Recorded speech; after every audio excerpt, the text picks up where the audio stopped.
Par exemple, vous naviguez sur le Nil dans le pays d'Égypte. Vous avez chance de naviguer, n'est-ce pas? Et c'est après avoir suivi sur les piliers du temple de Kom-Ombo la trace de l'œil du dieu, si rituellement énucléé par un autre dieu. Et vous voyez l'œil qui verse un pleur en sillage et voilà qu'alentour les joncs ont tourné en canne à sucre. Vous abordez sur la rive, vous grimpez à un talus de paille sèche dont vous évitez les failles et les abîmes minuscules.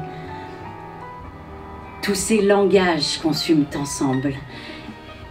Et vous découvrez au loin une distillerie, puis on dirait des convois de chars à bœufs.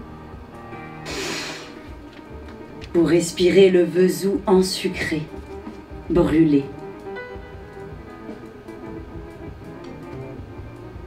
Ou bien, c'est la nappe jaunie du bayou de l'Atchafalaya près de Bâton Rouge en Louisiane, où vous dérivez, au large de tant de fantômes de Dérix à pétrole, vous guettez au croisement des troncs poussés dans l'eau le nœud paresseux d'une bête longue, vous étalez dans toute cette eau sans fin, à quoi les arches qui portent la route font église, et tout ce plat vous précipite dans les hauts fonds de la tracée, en Martinique, entre Balata et Morne Rouge, où vous endurez non pas l'eau qui nappe à plat, mais la grosse pluie qui lève des grasses fougères, puis qui tombe des lataniers plus ferrés que grillage vert.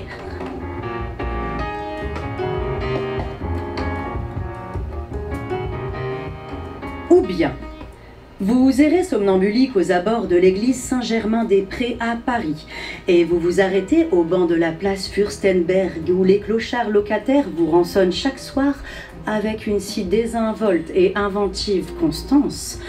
Alors vous êtes projeté en arrière, dans les temps, jusqu'au banc des sénateurs sur la savane à Fort-de-France. C'est en 1942.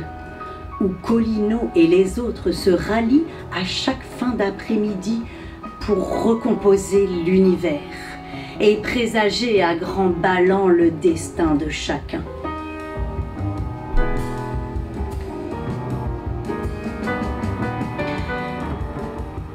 Ou bien par un mouvement contraire, vous dévalez les entrailles du Mont Pelé, vous coulez à lave dans les profonds, vous mélangez l'eau douce, l'eau salée, vous naviguez dans ces brassées de roches, de boue, de glaise, de boue rouge, de sable noir, de pierrailles blanchies. Soudain vous surgissez, vous débouchez. Vous croyez que c'est à la table du diable au coin des Salines ou plus sérieusement dans la cohue du Lamentin tout à la suite d'une vaillante pétrolette. De toute manière, dans votre familier, là où vous pouvez planter les directions et détailler le feuillage. Mais non, c'est en un pays de terre où les paroles se mélangent sans se confondre ni se perdre.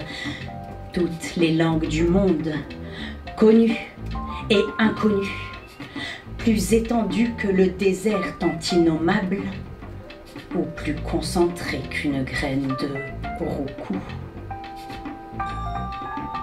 Et à la fin, un semblant de divinité vous parle, qui est la gueule ouverte de ce que vous appelez poésie.